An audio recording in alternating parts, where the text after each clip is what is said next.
ಅದು ಬಂಡಾರುಪಲ್ಲಿ ಗ್ರಾಮ. ಆ ಗ್ರಾಮದಲ್ಲಿ ಆ ದಿನ ಬೆಳಿಗ್ಗೆ ಎಲ್ಲರೂ ಕೂಡ ಒಂದು ವಾಟರ್ ಟ್ಯಾಂಕ್ ಹತ್ರ ಗುಂಪುಗೂಡಿರುತ್ತಾರೆ.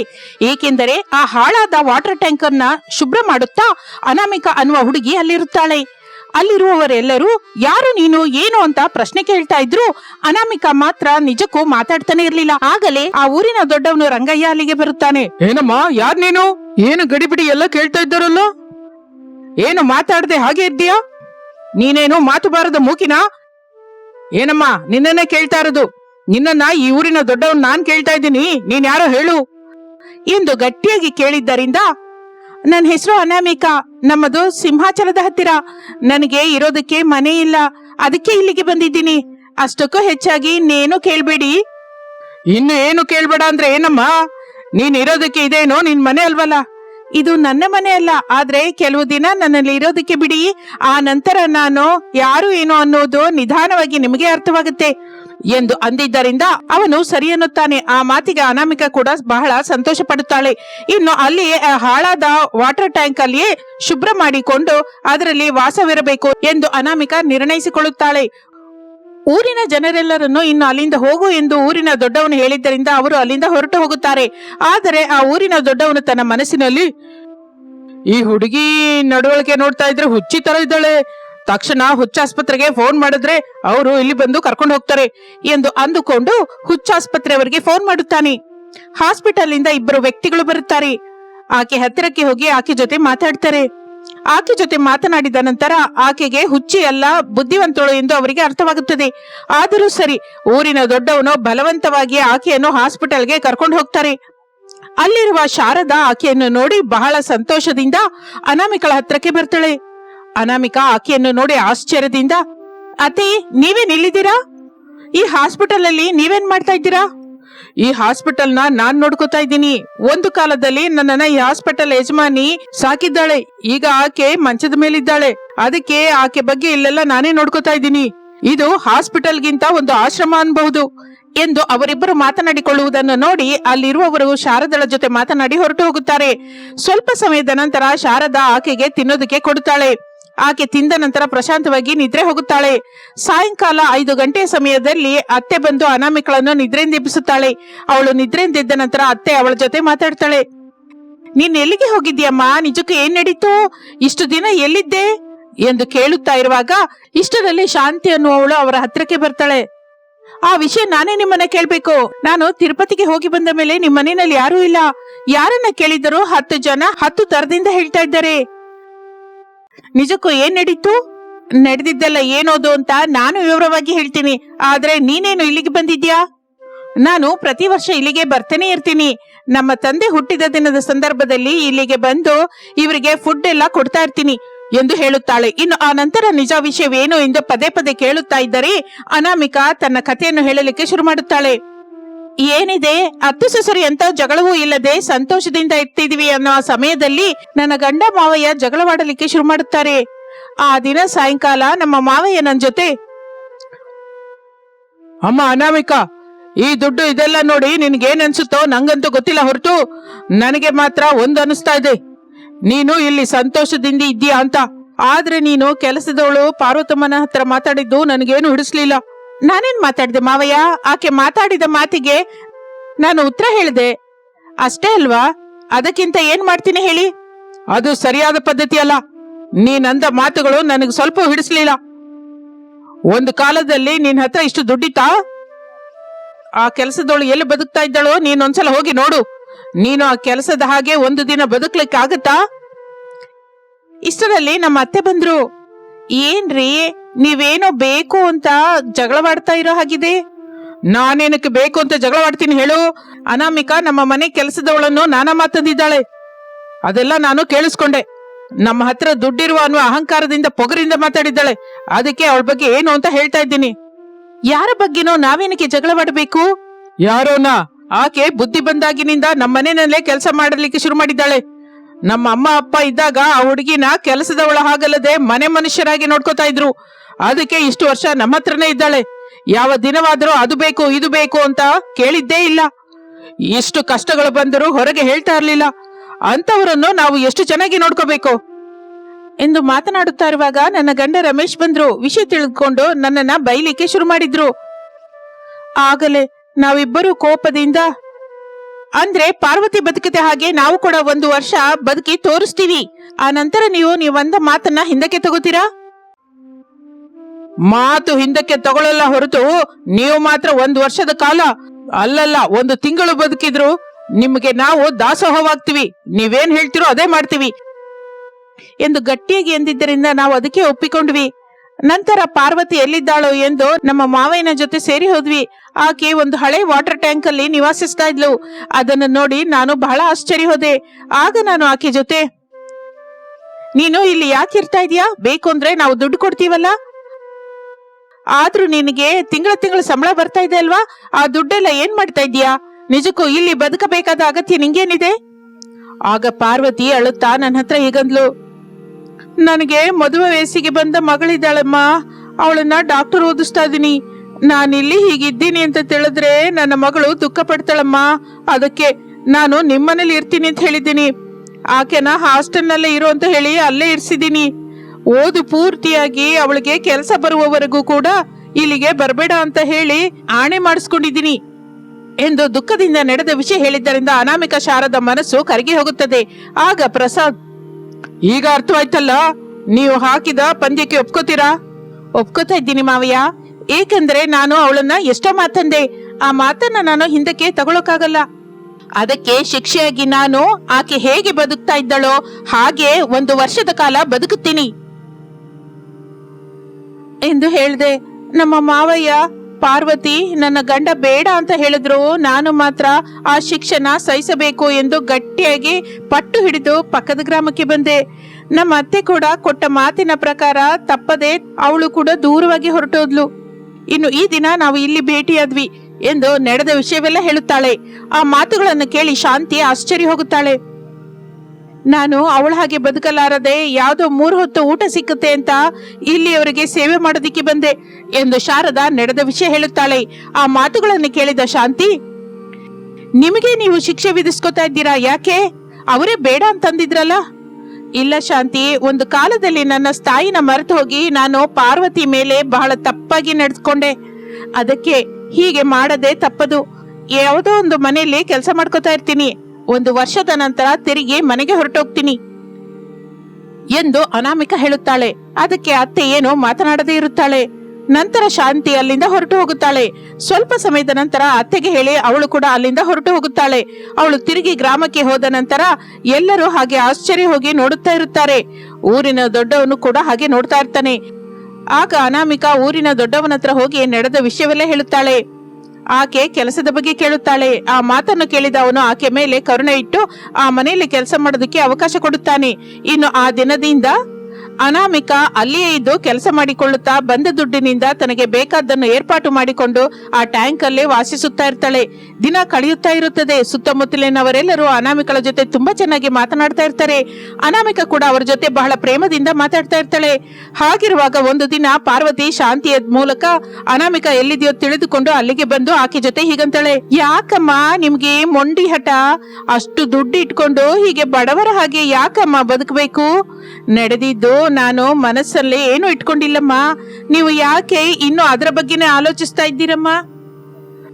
ನಡೆದಿದ್ದರ ಬಗ್ಗೆ ನಾನು ಯಾವಾಗಲೂ ಮರೆತು ಹೋದೆ. ಆದ್ರೆ 1 ವರ್ಷದ ನಂತರ ಮನೆಗೆ ಬರ್ತೇನೆ ಅನ್ನುವ ವಿಷಯ ನೀನೇ ಮರೆತು ಹೋಗಿದ್ದೀಯಾ. ಇಷ್ಟಕ್ಕೂ ನನ್ನ ಗಂಡ ನನ್ನ ಮಾವಯ್ಯ ಹೇಗಿದ್ದಾರೆ? ಅವರನ್ನ ಚೆನ್ನಾಗಿ ನೋಡ್ಕೋತಾ ಇದೆಯಲ್ಲ? ಅವರು ಯಾವಾಗಲೂ ನಿಮ್ ಬಗ್ಗೆನೇ ಆಲೋಚಿಸ್ತಾರಮ್ಮ. ನೀವು ಇನ್ನೂ ಇಲ್ಲಿರುವ ವಿಷಯ ಅವರಿಗೆ ಹೇಳಲಿಲ್ಲ. ಹೇಳ್ಬೇಡ, ವರ್ಷದ ನಂತರ ನಾನೇ ಬರ್ತೀನಿ. ನೀನು ಬೇಕು ಅಂದ್ರೆ ಅವಾಗವಾಗ ನನ್ನ ಹತ್ರ ಬರ್ಬೋದು ಎಂದು ಹೇಳಿದ್ದರಿಂದ ಪಾರ್ವತಮ್ಮ ಸರಿ ಅನ್ನುತ್ತಾಳೆ. ಮತ್ತೆ ಕೆಲವು ಹೊತ್ತು ಅಲ್ಲೇ ಇದ್ದು ಅವಳ ಜೊತೆ ಮಾತನಾಡಿ ಶಾರದಾಳನ್ನು ಭೇಟಿಯಾಗಲಿಕ್ಕೆ ಹೋಗುತ್ತಾಳೆ. ಶಾರದಾಳ ಜೊತೆ ಕೂಡ ಸ್ವಲ್ಪ ಹೊತ್ತು ಮಾತನಾಡಿ ಅಲ್ಲಿಂದ ತನ್ನ ಮನೆಗೆ ಹೊರಟು ಹೋಗುತ್ತಾಳೆ. ಹಾಗೆ ದಿನಗಳು ಕಳೆಯುತ್ತಾ ಇರುತ್ತದೆ. 1 ವರ್ಷದ ನಂತರ ತಾನು ಕಷ್ಟಪಟ್ಟು ದುಡ್ಡು ಸಂಪಾದಿಸಿದ ದುಡ್ಡಿನಿಂದ ತಿರುಗಿ ಅತ್ತೆ ಜೊತೆ ಸೇರಿ ಮನೆಗೆ ಹೋಗುತ್ತಾಳೆ ಅನಾಮಿಕ. ಮನೆಗೆ ಹೋದ ನಂತರ ಗಂಡ ಮಾವ ಇಬ್ಬರು ಬಹಳ ಸಂತೋಷ ಪಡುತ್ತಾರೆ. ಅನಾಮಿಕ, ನಿನಗೆ ನೀನೇ ಶಿಕ್ಷೆ ಹಾಕೊಂಡಿ ಅಂದ್ಕೊಂಡಿದ್ದಿ, ಆದ್ರೂ ನಮ್ಮಿಬ್ಬರಿಗೂ ಶಿಕ್ಷೆ ಹಾಕಿದ್ದೀಯಾ ಅನ್ನೋ ವಿಷಯ ಮರೆತು ಹೋಗಿದ್ಯಾ. ಏನೇ ಆಗಲು ಈ ವರ್ಷ ನಮ್ಗೆ ಎಷ್ಟು ಕಷ್ಟವಾಗಿ ಕಳಿತೋ ನಮ್ಗೆ ಗೊತ್ತು. ಹೋಗ್ಲಿ ಬಿಡಿ, ತಿರುಗಿ ಮತ್ತಿಬ್ಬರು ಮನೆಗೆ ಬಂದಿದ್ದೀರಾ, ಅಷ್ಟೇ ಸಾಕು. ಸುಮ್ಮನೆ ಬಂದಿಲ್ಲ, ನಾನು ಸಂಪಾದಿಸಿದ ದುಡ್ಡಿನ ಜೊತೆ ಎಷ್ಟೋ ಜನರ ಪ್ರೇಮ ಆಪ್ಯಾಯತೆ ಕೂಡ ಸಂಪಾದಿಸಿದ್ದೀನಿ ಎಂದು ನಡೆದ ವಿಷಯ ಹೇಳುತ್ತಾಳೆ. ಆ ಮಾತುಗಳನ್ನು ಕೇಳಿ ಅವರು ಕೂಡ ಸಂತೋಷ ಪಡುತ್ತಾರೆ. ಆದರೆ ಪಾರ್ವತಮ್ಮ ಮಾತ್ರ ಒಂದು ಮಾತು ಕೂಡ ಹೇಳಲಿಲ್ಲ ಎಂದು ಕೇಳುತ್ತಾರೆ. ಆಗ ಪಾರ್ವತಮ್ಮ, ಅಮ್ಮನವರು ನನ್ನ ಹತ್ರ ಮಾತು ತಗೊಂಡಿದ್ದಾರೆ, ಆದ್ರಿಂದ ನಾನೇನು ನಿಮ್ಗೆ ಹೇಳಿಲ್ಲ ಎಂದು ಪಾರ್ವತಮ್ಮ ಹೇಳಿದ್ದರಿಂದ ಅವರು ಸರಿ ಎನ್ನುತ್ತಾರೆ. ಇನ್ನು ಆಗಿನಿಂದ ಅತ್ತೆ ಸೊಸೆಯರಿಬ್ಬರು ಕೂಡ ಎಲ್ಲರ ಜೊತೆ ಚೆನ್ನಾಗಿ ಮಾತನಾಡುತ್ತಾ ಸಹಾಯ ಕೋರಿ ಬಂದವರಿಗೆ ಸಹಾಯ ಮಾಡುತ್ತಾ ಸಂತೋಷದಿಂದ ಜೀವಿಸುತ್ತಾ ಇರುತ್ತಾರೆ. ಇದು ಇಂದಿನ ಕತೆ. ಮತ್ತೊಂದು ಆಸಕ್ತಿಕರ ಕತೆ ಜೊತೆ ಮತ್ತೆ ಸೇರೋಣ. ಅಲ್ಲಿವರೆಗೂ ವಿರಾಮ. ನಮಸ್ತೆ. ಕನಕಪುರ ಅನ್ನುವ ಊರಿನಲ್ಲಿ ಶಾರದಾ ಪ್ರಸಾದ್ ಅನ್ನುವ ದಂಪತಿಗಳು ತಮ್ಮ 3 ಮಕ್ಕಳು ಸೊಸೆಯರ ಜೊತೆ ಸೇರಿ ಇರುತ್ತಾರೆ. ದೊಡ್ಡ ಮಗ ರಮೇಶ್, ಸೊಸೆ ಅನಾಮಿಕಾ ಬಹಳ ಸಾಮಾನ್ಯವಾದ ಜೀವನ ಕಳೀತಾ ಇರ್ತಾರೆ. ಅವರ ಹತ್ತಿರ ದೊಡ್ಡದಾಗಿ ಆಸ್ತಿ ಪಾಸ್ತಿ ಇಲ್ಲ. ಆದರೆ ಮಿಕ್ಕ 2 ಮಕ್ಕಳು ಸುರೇಶ್, ಅರುಣರು ಮಾತ್ರ ವ್ಯಾಪಾರದಲ್ಲಿ ಬಹಳ ಸಂಪಾದಿಸಿ ತಮ್ಮ ಹೆಂಡತಿಯರು ಅವನಿ, ಅಂಜಲಿಯರ ಜೊತೆ ಬಹಳ ವಿಲಾಸದಿಂದ ಬದುಕ್ತಾ ಇರ್ತಾರೆ. ಅವನಿ, ಅಂಜಲಿ ಇಬ್ಬರು ದುಡ್ಡಿದೆ ಎನ್ನುವ ಅಹಂಕಾರದಿಂದ ಅನಾಮಿಕಳನ್ನು ಯಾವಾಗಲೂ ಕೀಳಾಗಿ ನೋಡ್ತಾ ಇದ್ರು. ಒಂದು ದಿನ ಬೆಳಗ್ಗೆ ಹಾಲ್ನಲ್ಲಿ ಎಲ್ಲರೂ ಕೂತ್ಕೊಂಡಿರ್ತಾರೆ. ಅವನಿ ಕೈಗೆ ಇರುವ ಹೊಸ ಬಂಗಾರದ ಬಳೆಗಳನ್ನು ನೋಡ್ಕೋತಾ ಇರ್ತಾಳೆ. ಏನು ಅಂದ್ರೆ, ನೋಡಿದ್ರ ಈ ಕೈ ಬಳೆಗಳು ಮೊನ್ನೆನೆ ದುಬೈಯಿಂದ ಪ್ರತ್ಯೇಕವಾಗಿ ಆರ್ಡರ್ ಮಾಡಿ ತರಿಸ್ಕೊಂಡೆ. ಇದರ ಡಿಸೈನ್ ನಮ್ಮೂರಲ್ಲಿ ಎಲ್ಲೂ ಸಿಕ್ಕಲ್ಲ ಗೊತ್ತಾ? ಹಾ, ತುಂಬಾ ಚೆನ್ನಾಗಿದೆ ಅವನಿ. ನಿನ್ಗೇನ್ ಕಡಿಮೆ ಮಾಡಿದೆ ಅಂತ? ನಿನಗೆ ಹಿಡ್ಸಿದ್ದು ತಗೋ. ಅಕ್ಕ, ಆ ಬಳೆಗಳು ಚೆನ್ನಾಗಿದೆ ಹೊರತು ನನ್ನ ಕುತ್ತಿಗೆಯಲ್ಲಿರುವ ಈ ಪ್ಲಾಟಿನಂ ಚೈನ್ ನೋಡು, ಇದರ ಮುಂದೆ ಬಂಗಾರ ಕೂಡ ಚಿಕ್ಕದಾಗತ್ತೆ. ಲಕ್ಷಾಂತರ ಸುರಿದು ಕೊಂಡ್ಕೊಂಡಿದ್ದೀನಿ. ಅವನಿ, ನೀನು ಆ ಚೈನ್ ತಗೊಂಡಾಗಿಂದ ಕನ್ನಡಿ ಮುಂದೆನೆ ಇರ್ತಾ ಇದೆಯಲ್ಲ. ಮತ್ತೆ ಇರಲ್ವಾ ಏನೋ? ಇಷ್ಟು ಬೆಲೆ ಬಾಳುವ ಒಡವೆ ಹಾಕೊಂಡ್ಮೇಲೆ ನಾಲ್ವರು ನೋಡ್ಬೇಕಲ್ವಾ ಎಂದು ಅವನಿ, ಅಂಜಲಿ ತಮ್ಮ ಒಡವೆಗಳು, ಬಟ್ಟೆಗಳ ಬಗ್ಗೆ ದೊಡ್ಡದಾಗಿ ಹೇಳ್ಕೊತಾ ಇದ್ರೆ ಅನಾಮಿಕಾ ಅಡಿಗೆ ಮನೆಯಲ್ಲಿ ಎಲ್ಲರಿಗೆ ಕಾಫಿನ ಬೆರೆಸ್ತಾ ಇರ್ತಾಳೆ.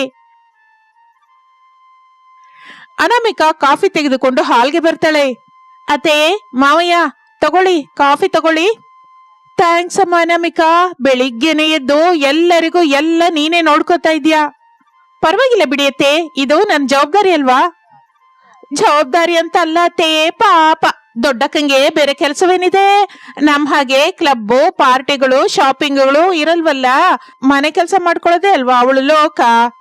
ನಿಜನೇ ಅಕ್ಕ, ಆದ್ರೂ ಇಂತಹ ಕೆಲಸ ಮಾಡೋದಕ್ಕೆ ನಮ್ಮ ಮನೆಯಲ್ಲಿ ಕೆಲಸದವರಿದ್ದಾರಲ್ಲ. ಆದ್ರೆ ದೊಡ್ಡಕ್ಕಂಗೆ ಅವ್ರ ಜೊತೆ ಕಾಂಪೀಟ್ ಮಾಡೋದು ಅಂತಂದ್ರೆ ಇಷ್ಟ ಅಲ್ವಾ? ಅವನಿ, ಅಂಜಲಿ, ನೀವು ಮಾತಾಡೋದು ಸ್ವಲ್ಪ ಪದ್ಧತಿಯಾಗಿದ್ರೆ ಚೆನ್ನಾಗಿರುತ್ತೆ. ಅನಾಮಿಕಾ ಈ ಮನೆಗೆ ದೊಡ್ಡ ಸೊಸೆ ಅಷ್ಟೇ ಹೊರತು ಈ ಮನೆಗೆ ಕೆಲಸದವಳಲ್ಲ. ಓಹೋ, ಭಾವನವ್ರೆ ಕೋಪ ಮಾಡ್ಕೋಬೇಡಿ, ನಾವೇನೋ ತಮಾಷೆಯಾಗಿ ಅಂದ್ವಿ. ಆದ್ರೂ ನಿಜ ಯಾವಾಗ್ಲೂ ಕೈಯೆಲ್ಲ ಇದಲ್ಲ. ಬಹಳ ಸಾಕಮ್ಮ, ನಿಲ್ಸಿ. ಬೆಳಿಗ್ಗೆನೆ ಶುರು ಮಾಡಿದ್ರ ನಿಮ್ಮ ದೊಡ್ಡಸ್ತನ. ನಾಳೆ ಮಾಘಶುದ್ಧ ಪಂಚಮಿ ಅಂದ್ರೆ ವಸಂತ ಪಂಚಮಿ, ಸರಸ್ವತಿ ದೇವಿಗೆ ಹುಟ್ಟಿದ ದಿನ. ನಮ್ಮ ಮನೆಯಲ್ಲಿ ಬಹಳ ವೈಭವದಿಂದ ಪೂಜೆ ನಡಿಬೇಕು. ಅದಕ್ಕೆ ಸಂಬಂಧಿಸಿದ ಏರ್ಪಾಟು ನೋಡಿ. ವಸಂತ ಪಂಚಮಿನ? ವಾವ್ ಮಾವಯ್ಯ, ಈ ಸಲ ಪೂಜೆ ಮಾಮೂಲಿಯಾಗಿರ್ಬಾರ್ದು. ಊರೆಲ್ಲ ಆಶ್ಚರ್ಯ ಹೋಗೋ ಹಾಗೆ ಗ್ರ್ಯಾಂಡ್ ಆಗಿ ಮಾಡೋಣ. ಹೌದು ಮಾವಯ್ಯ, ಡೆಕೋರೇಷನ್ ಎಲ್ಲ ನಾನ್ ನೋಡ್ಕೋತೀನಿ. ಸಿಟಿಯಿಂದ ಈವೆಂಟ್ ಮ್ಯಾನೇಜರ್ಸ್ ನ ಕರೆಸ್ತೀನಿ. ಪೂಜೆಗೆ ಅಮ್ಮನವರ ವಿಗ್ರಹ ಬಂಗಾರದಿಂದ ಮಾಡ್ಸೋಣ. ಅಮ್ಮೋ, ಅಷ್ಟೊಂದು ಆಡಂಬರ ಏನಕ್ಕಮ್ಮ? ವಸಂತ ಪಂಚಮಿ ಅಂದ್ರೆ ಓದುಗಳ ತಾಯಿಯನ್ನ ಆರಾಧಿಸೋದು. ಭಕ್ತಿ ಮುಖ್ಯ ಹೊರತು ಆಡಂಬರ ಅಲ್ಲ. ಅತ್ತೆ, ನಿಮ್ಗೆ ಗೊತ್ತಿಲ್ಲ ಬಿಡಿ, ಈ ದಿನಗಳಲ್ಲಿ ಭಕ್ತಿ ಕೂಡ ಸ್ಟೇಟಸ್ ಸಿಂಬಲ್ಲೇ. ನಮ್ಮ ಸಾಮರ್ಥ್ಯಕ್ಕೆ ತಕ್ಕ ಹಾಗೆ ಪೂಜೆ ಮಾಡ್ತಾ ಇದ್ರೆ ನಾಲ್ವರು ನಗ್ತಾರೆ. ಅತ್ತೆ ಹೇಳಿದ ನಿಜಾನೇ ಅಲ್ವಾ ಅವನಿ? ಸರಸ್ವತಿ ದೇವಿಗೆ ಬೇಕಾಗಿದ್ದು ಜ್ಞಾನ, ವಿನಯ. ನಾವು ಎಷ್ಟು ಖರ್ಚು ಮಾಡಿದ್ದೀವಿ ಅನ್ನೋದು ಮುಖ್ಯವಲ್ಲ, ಎಷ್ಟು ನಿಷ್ಠೆಯಿಂದ ಪೂಜೆ ಮಾಡಿದೀವಿ ಅನ್ನೋದೇ ಮುಖ್ಯ. ಓಹೋ, ಬಡವರ ಫಿಲಾಸಫಿ ಶುರುವಾಯ್ತಾ? ನಿನ್ ಹತ್ರ ದುಡ್ಡಿಲ್ಲ ಆದ್ರಿಂದ ನಿನ್ ಇಷ್ಟ ಭಕ್ತಿ ಅಂತ ಮಾತ್ ಹೇಳ್ತೀಯ. ನಮ್ ಹತ್ರ ದುಡ್ಡಿದೆ ಅಲ್ವಾ, ನಾವು ವೈಭವವಾಗಿ ಮಾಡ್ಕೋತೀವಿ. ದುಡ್ಡಿಲ್ದೆ ಇರೋದ್ರಿಂದ ಭಕ್ತಿ ಕಮ್ಮಿ ಆಗೋದಿಲ್ಲ ಅಂಜಲಿ. ಸರಿ, ಹಾಗಾದ್ರೆ ಒಂದ್ ಕೆಲಸ ಮಾಡೋಣ. ಈ ವಸಂತ ಪಂಚಮಿಗೆ ನಾವು 3 ಸೇರಿ ಬೇರೆ ಬೇರೆಯಾಗಿ ಪೂಜೆ ಮಾಡೋಣ. ಯಾರ ಪೂಜೆ ಎಷ್ಟು ದೊಡ್ಡದಾಗಿರುತ್ತೋ, ಯಾರಿಗೆ ಅಮ್ಮನವರ ಅನುಗ್ರಹ ದೊರಕುತ್ತೋ ನೋಡೋಣ. ಸೂಪರ್ ಐಡಿಯಾ ಅಕ್ಕ, ಇದೊಂದು ಚಾಲೆಂಜ್ ಆಗಿ ತಗೊಳ್ಳೋಣ. ದೊಡ್ಡಕ್ಕ, ನೀನ್ ರೆಡಿನಾ? ಇಲ್ಲ ಭಯಪಟ್ಟು ಓಡಿ ಹೋಗ್ತೀಯಾ? ಏನ್ ನೀವು ಮಾತಾಡೋದು? ಕಡೆಗೆ ಪೂಜೆಯಲ್ಲಿ ಕೂಡ ಪಂದ್ಯನಾ? ಏನು ಅಂದ್ರೆ, ಪರವಾಗಿಲ್ಲ ಬಿಡಿ, ಅವ್ರು ಇಷ್ಟಪಟ್ಟ ಹಾಗೆ ಆಗ್ಲಿ ಬಿಡಿ. ಅತ್ತೆ, ಮಾವಯ್ಯ, ನಿಮ್ಮ ಅನುಮತಿ ಇದ್ರೆ ನಾನು ಕೂಡ ನನ್ನ ಸಾಮರ್ಥ್ಯಕ್ಕೆ ತಕ್ಕ ಹಾಗೆ ಪೂಜೆ ಮಾಡ್ಕೋತೀನಿ. ಸರಿ ಅಮ್ಮ, ನಿಮ್ಮಿಷ್ಟ. ಹೇಗೋ ಕಲೆತು ಮಾಡುವ ಉದ್ದೇಶ ನಿಮಗಿಲ್ಲ. ಯಾರಿಗೆ ಇಷ್ಟ ಬಂದ ಹಾಗೆ ಅವ್ರು ಮಾಡ್ಕೊಳ್ಳಿ, ಆದ್ರೆ ಜಗಳ ಮಾತ್ರ ಮಾಡಬೇಡಿ. ಹಾಗೆ ವಸಂತ ಪಂಚಮಿ ಪೂಜೆಗೆ ಮನೆಯಲ್ಲಿ ಪೈಪೋಟಿ ಶುರುವಾಗುತ್ತದೆ. ಅವನಿ ಅಂಜಲಿ ತಮ್ಮ ದುಡ್ಡಿನ ಬಲದಿಂದ ದೊಡ್ಡದಾಗಿ ಏರ್ಪಾಟು ಮಾಡೋದಕ್ಕೆ ಶುರು ಮಾಡುತ್ತಾರೆ. ಅನಾಮಿಕಾ ಮಾತ್ರ ತನ್ನ ಹತ್ರ ಇರುವ ಸ್ವಲ್ಪವೇ ದುಡ್ಡಿನಿಂದ ತನ್ನ ಬುದ್ಧಿವಂತಿಕೆಯಿಂದ ಏರ್ಪಾಟು ಮಾಡ್ಕೋತಾಳೆ. ಹಾಗಿರುವಾಗ ಮಾರನೇ ದಿನ ಶಾಪಿಂಗ್ ಹಡಾಹುಡಿಯಲ್ಲಿ ಅವನಿ ಅಂಜಲಿ ಕಾರಿನಲ್ಲಿ ಬಜಾರ್ಗೆ ಹೋಗಿ ಬೆಲೆ ಬಾಳುವ ಸಾಮಾನುಗಳನ್ನು ಕೊಂಡ್ಕೊತಾ ಇರ್ತಾರೆ. ಅಂಜಲಿ, ನಾವು ಈ ಸಲ 5 ಲಕ್ಷ ಗ್ರಾಮ್ ಆರ್ಡರ್ ಕೊಟ್ಟಿದೀವಿ. ಅದಕ್ಕೆ ಅಲಂಕಾರ ಕೂಡ ಡೈಮಂಡ್ ನೆಕ್ಲೆಸ್ ಇಂದ ಮಾಡಿಸ್ಬೇಕು. ಹೌದಕ್ಕ, ಹಾಗೆ ಪೂಜೆಗೆ ಉಪಯೋಗಿಸೋ ಹೂವೆಲ್ಲ ವಿದೇಶದಿಂದ ಬರಬೇಕು. ಆರ್ಕಿಡ್ಸ್, ಲಿಲ್ಲಿಗಳಿರ್ಬೇಕು. ಲೋಕಲ್ ಹೂವ ನಿಜಕ್ಕೂ ಉಪಯೋಗಿಸಬಾರ್ದು. ಮತ್ತೆ ಪ್ರಸಾದದ ವಿಷಯ, ಪ್ರಸಾದಕ್ಕಾಗಿ ಸಿಟಿಯಲ್ಲಿರುವ 5 ಸ್ಟಾರ್ ಹೋಟೆಲ್ ಇಂದ ಸ್ವೀಟ್ಸ್ ಆರ್ಡರ್ ಮಾಡೋಣ. ತುಪ್ಪದಿಂದ ಮಾಡಿದ್ದಲ್ಲ, ಕಾಜು ಪಿಸ್ತಾದಿಂದ ಮಾಡಿದ್ದು. ರಿಚ್ ಆಗಿರ್ಬೇಕು ಸ್ವೀಟ್ಸು. ಸೂಪರ್. ಇನ್ನು ಅನಾಮಿಕಳ ವಿಷಯ ನೋಡು, ಪಾಪ ಆ ಹುಲ್ಲಿನ ಗುಡಿಸಲಿನಂತ ರೂಮಲ್ಲಿ ಏನ್ ಮಾಡ್ಕೊತಾ ಇದ್ದಳು. ಅರಿಶಿನ ಮುದ್ದೆ ಮಾಡಿ ಅದನ್ನೇ ದೇವ್ರಂತಳೋ ಏನೋ. ಹಾಗಿರುವಾಗ ಮತ್ತೊಂದು ಕಡೆ ಅನಾಮಿಕಾ ಬಜಾರ್ಗೆ ನಡ್ಕೊಂಡು ಹೋಗ್ತಾಳೆ. ಅವಳ ಕೈಯಲ್ಲಿ ಒಂದು ಚಿಕ್ಕ ಚೀಲವಿರುತ್ತದೆ. ಅವ್ವ, ನಂಗೆ ಸ್ವಲ್ಪ ಚೆಂಡು ಹೂವ ಮಾವಿನ ಸೊಪ್ಪು ಕೊಟ್ಟಿಯಾ? ಯಾಕಮ್ಮ, ಹಬ್ಬ ಅಲ್ವಾ, ಹೆಚ್ಚಿಗೆ ತಗೋಬೋದಲ್ಲ. ನನ್ನ ಹತ್ರ ಇರೋ ದುಡ್ಡಿಗೆ ಇಷ್ಟೇ ಬರುತ್ತವ. ಆದ್ರೆ ಭಕ್ತಿಯಿಂದ 1 ಹೂವು ಕೊಟ್ರು ಅಮ್ಮನವರು ಸಂತೋಷಿಸ್ತಾರೆ. ನಿನ್ನ ಮಾತು ತಣ್ಣಗಿದೆ ತಾಯಿ. ತಗೋ, ಈ ತಾವರೆ ಹೂವನ್ನ ತಗೋ, ನನ್ನ ಕಡೆಯಿಂದ ಉಚಿತ. ಓದುಗಳ ತಾಯಿಗೆ ತಾವರೆ ಹೂ ಅಂದ್ರೆ ಇಷ್ಟ ಅಲ್ವಾ? ತುಂಬಾ ಥ್ಯಾಂಕ್ಸ್ ಅವ್ವ. ಆ ನಂತರ ಅನಾಮಿಕಾ ಅಲ್ಲಿಂದ ತನಗೆ ತಿಳಿದ ಪುಸ್ತಕದ ಶಾಪ್ಗೆ ಹೋಗುತ್ತಾಳೆ. ಆ ಶಾಪ್ ಯಜಮಾನನ ಹತ್ರ, ಅಣ್ಣಯ್ಯ, ಕೆಲವು ಸ್ಲೇಟುಗಳು, ಬಳಪಗಳು, ಚಿಕ್ಕ ಮಕ್ಕಳ ಕತೆ ಪುಸ್ತಕಗಳು ಬೇಕು. ಮಕ್ಕಳಿಲ್ವಲ್ಲಮ್ಮ, ಯಾರಿಗಾಗಿ ಇದು? ವಸಂತ ಪಂಚಮಿ ಎಂದರೆ ಅಕ್ಷರಾಭ್ಯಾಸ, ಜ್ಞಾನ ಅಲ್ವಾ ಅಣ್ಣಯ್ಯ.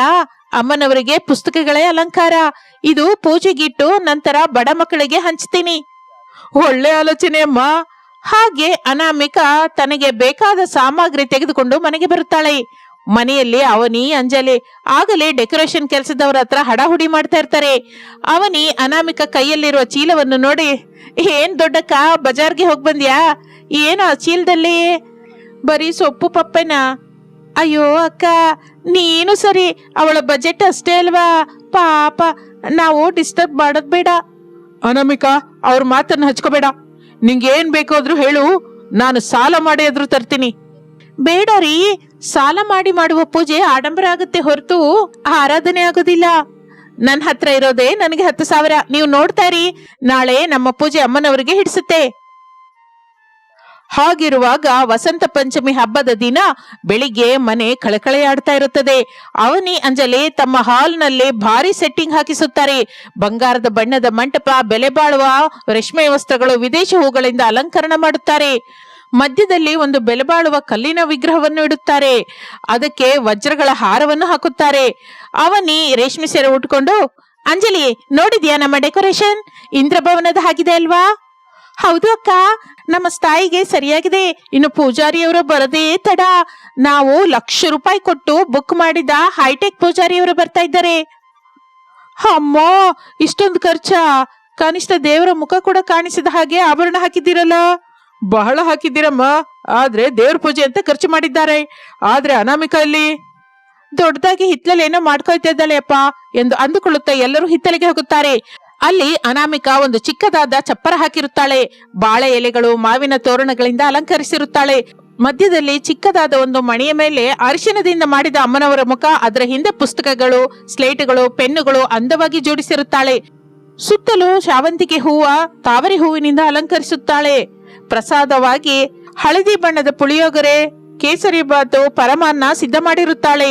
ವಾತಾವರಣವೆಲ್ಲ ಪ್ರಶಾಂತವಾಗಿ ಆಧ್ಯಾತ್ಮಿಕವಾಗಿರುತ್ತದೆ. ಅಲ್ಲಿ ಏನತ್ತಿಗೆ ಇದು? ಬಹಳ ಸಿಂಪಲ್ ಆಗಿದೆ, ಆದ್ರೆ ಏನೋ ತಿಳಿಯದ ಕಳೆ ಕಾಣಿಸ್ತಾ ಇದೆ.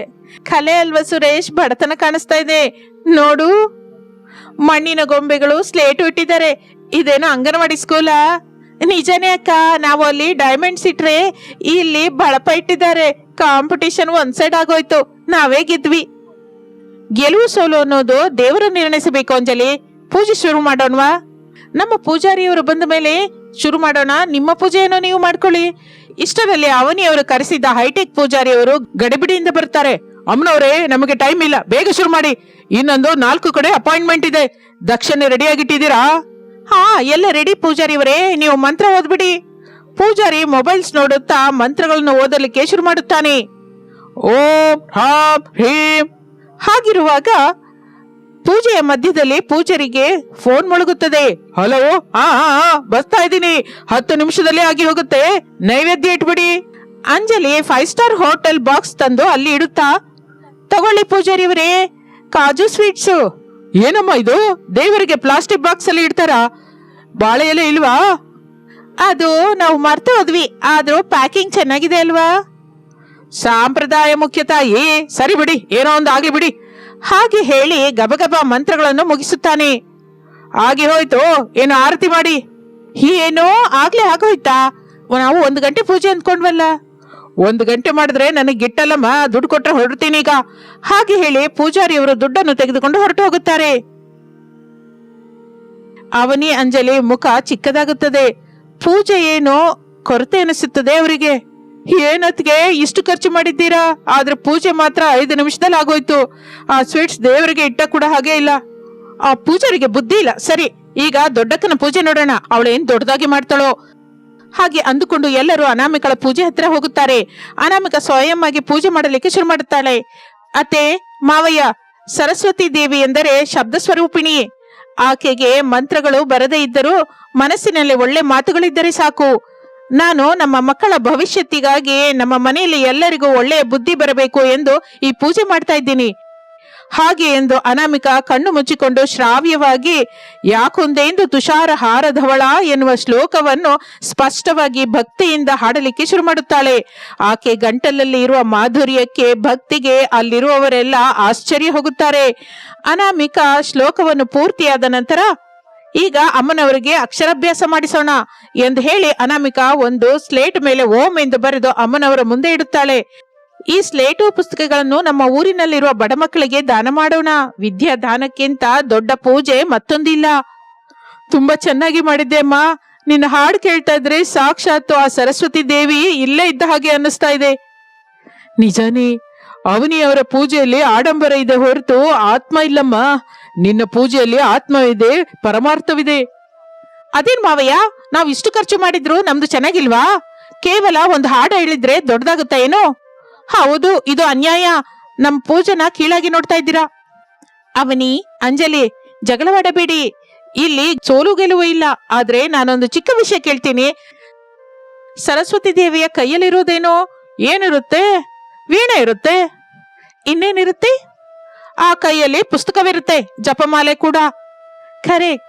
ಪುಸ್ತಕ ಜ್ಞಾನಕ್ಕೆ ಸಂಕೇತ, ವೀಣೆ ಕಲೆಗೆ ಸಂಕೇತ, ಜಪಮಾಲೆ ಏಕಾಗ್ರತೆಗೆ ಸಂಕೇತ. ಅಮ್ಮನವರು ಯಾವತ್ತೂ ಬಂಗಾರದ ಒಡವೆ ಹಾಕಿಕೊಂಡು ಕೈಯಲ್ಲಿ ದುಡ್ಡು ಚೀಲವನ್ನು ಹಿಡ್ಕೊಂಡು ಕಾಣಿಸಿದ್ಲಾ? ಇಲ್ಲವಲ್ಲ. ಆಕೆ ಶ್ವೇತವಸ್ತ್ರಧಾರಿಣಿ. ನೀವು ಅಮ್ಮನವರನ್ನು ಬಂಗಾರದಿಂದ ಮುಚ್ಚಿದ್ದೀರಿ ಹೊರತು ಆಕೆಯ ತತ್ವವನ್ನು ಮರೆತು ಹೋಗಿದ್ದೀರಿ. ಅದಕ್ಕೆ ನಿಮ್ಮ ಪೂಜೆಯಲ್ಲಿ ನಿಮಗೆ ತೃಪ್ತಿ ಸಿಕ್ಕಲಿಲ್ಲ. ಅದಕ್ಕೆ ಹೇಳಿದ್ದು ಅಕ್ಷರಶಃ ನಿಜ. ಅವನಿ, ನಾವು ದುಡ್ಡಿನಿಂದ ದೇವರನ್ನ ಕೊಂಡ್ಕೋಬೇಕು ಅಂದ್ಕೊಂಡ್ವಿ. ಆದ್ರೆ ಅದಕ್ಕೆ ಭಕ್ತಿ ಮಾಡಿದ ಈ ಪರಮಾನದ ವಾಸೆ ನೋಡ್ತಾ ಇದ್ರೆ ಬಾಯಲ್ಲಿ ನೀರ್ ಬರ್ತಾ ಇದೆ. ಇದೇ ನಿಜವಾದ ಪ್ರಸಾದ. ಸುರೇಶ್, ನೀನು ಕೂಡ ಅವ್ರ ಕಡೆನಾ? ನಾನು ನಿಜದ ಕಡೆ ಅವನಿ. ವಸಂತ ಪಂಚಮಿ ಅಂದ್ರೆ ಓದಿನ ಹಬ್ಬ, ಜ್ಞಾನವನ್ನು ಹಂಚುವ ಹಬ್ಬ. ನಾವೇನು ಮಾಡಿದ್ವಿ? ನಾವು ತಿನ್ನೋದಕ್ಕೆ ಬೆಲೆ ಬಾಳುವ ಸ್ವೀಟ್ಸ್ ತರಿಸಿದ್ವಿ. ನಮ್ಮಲ್ಲಿ ಸ್ವಾರ್ಥವಿದೆ. ನಿಜಾನೇ ಅಕ್ಕ, ಬಾವಟ್ಟೆ ಏನೋ. ನಾವು ಎಷ್ಟು ಹೊತ್ತು ನಮ್ಮ ಒಡವೆ, ನಮ್ಮ ಡೆಕೋರೇಷನ್ ಬಗ್ಗೆನೇ ಆಲೋಚಿಸಿದ್ವಿ. ನಿಜಕ್ಕೂ ಪೂಜೆ ಏನಕ್ಕೆ ಮಾಡ್ತಾ ಇದ್ದೀವಿ ಅನ್ನೋದೇ ಮರ್ತೋದ್ವಿ. ಆ ಸಮಯದಲ್ಲಿ ಅವನಿ ಮೌನವಾಗಿದ್ದು ಬಿಡುತ್ತಾಳೆ. ಅನಾಮಿಕ ಹೇಳಿದ್ದು ಕೇಳಿದ್ರಲ್ಲ, ಈಗಲ ಅರ್ಥವಂತವಾಗಿ ಬದುಕೋದಕ್ಕೆ ಕಲ್ತ್ಕೊಳ್ಳಿ. ಅನಾಮಿಕ ಬಡವಳೆಯಾಗಿರ್ಬಹುದು, ಆದ್ರೆ ಗುಣದಲ್ಲಿ ನಿಮಗಿಂತ ಬಹಳ ಧನವಂತಳಮ್ಮ. ಆ ಮಾತಿಗೆ ಅವನಿ ಅಂಜಲಿಯರಿಗೆ ಜ್ಞಾನೋದಯವಾಗುತ್ತದೆ. ತಮ್ಮ ಅಹಂಕಾರ ಎಷ್ಟು ಕಡಿಮೆ ಎಂದು ಅವರಿಗೆ ಅರ್ಥವಾಗುತ್ತದೆ. ಇದು ನಿಜವಾದ ಬೆಲೆನ ಮರ್ತೋದ್ವಿ. ನೀನು ನಮಗಿಂತ ಎಲ್ಲ ವಿಷಯದಲ್ಲಿ ದೊಡ್ಡವಳು ಎಂದು ನಿರೂಪಿಸಿದಿ. ಹೌದು ದೊಡ್ಡಕ್ಕ.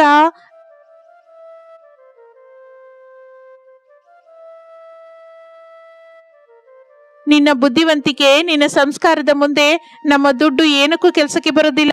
ನಿಮಗೂ ಅಮ್ಮನವರ ಅನುಗ್ರಹ ಬೇಕು ಅಂತ ಹಾಗೆ ಮಾಡಿದೆ. ನಾವು ಮೂವರು ಈ ಮನೆಯ ಸೊಸೆಯಂದಿರು.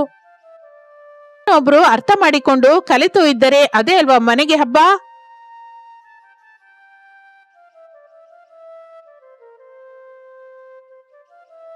ಬಹಳ ಸಂತೋಷ ಅನಾಮಿಕಾ. ಈ ದಿನ ನಿಜವಾದ ವಸಂತ ಪಂಚಮಿ ಮಾಡಿದ್ವಿ. ಸರಿ, ಇನ್ನು ತಡ ಏನಕ್ಕೆ? ಅನಾಮಿಕ ಮಾಡಿದ ಪ್ರಸಾದವೇನೋ ಎಲ್ರಿಗೂ ಕೊಡು, ಹಸಿವೆ ಆಗ್ತಾ ಇದೆ. ಬನ್ನಿ ಬನ್ನಿ, ಎಲ್ಲರೂ ಸೇರಿ ಊಟ ಮಾಡೋಣ. ನೀಲಿ ಅತ್ತೆ, ಈ ದಿನ ಬಡಿಸುವ ಜವಾಬ್ದಾರಿ ನಮ್ದು. ದೊಡ್ಡಕ್ಕ ಮಾಡಿದ ಅಡಿಗೆನ ನಾವೇ ಎಲ್ಲರಿಗೂ ಬಡಿಸ್ತೀವಿ. ಹೌದು, ಈ ದಿನದಿಂದ ದೊಡ್ಡಕ್ಕನೇ ನಮಗೆ ಗುರು. ಅವಳ ಹತ್ತಿರ ನಾವು ಜೀವನದ ಪಾಠ ಕಲ್ತ್ಕೋತೀವಿ. ಹಾಗೆ ಅವನಿ ಅಂಜಲಿ ಬದಲಾದ ಮನಸ್ಸಿನಿಂದ ಅನಾಮಿಕಳನ್ನು ಗೌರವಿಸಲಿಕ್ಕೆ ಶುರು ಮಾಡುತ್ತಾರೆ. ಅನಾಮಿಕಾ ತನ್ನ ಬುದ್ಧಿವಂತಿಕೆಯಿಂದ ಸಹನೆಯಿಂದ ವರಗಿತ್ತಿಯರ ಮನಸ್ಸನ್ನು ಗೆಲ್ಲುತ್ತಾಳೆ. ಆ ಮನೆಯಲ್ಲಿ ವಸಂತ ಪಂಚಮಿ ನಿಜವಾದ ಆನಂದವನ್ನು ತುಂಬುತ್ತದೆ. ಮೂವರು ಸೊಸೆಯರು ಕಲೆತು ಬೆರೆತು ಇರೋದ್ರಿಂದ ಶಾರದಾ ಪ್ರಸಾದರ ಕಣ್ಣಿನಲ್ಲಿ ಆನಂದ ತುಂಬಿ ಹರಿಯುತ್ತದೆ. ಇದು ಇಂದಿನ ಕತೆ. ಮತ್ತೊಂದು ಆಸಕ್ತಿಕರವಾದ ಕತೆ ಜೊತೆ ಮತ್ತೆ ಸೇರೋಣ. ಅಲ್ಲಿಯವರೆಗೂ ವಿರಾಮ. ನಮಸ್ತೆ.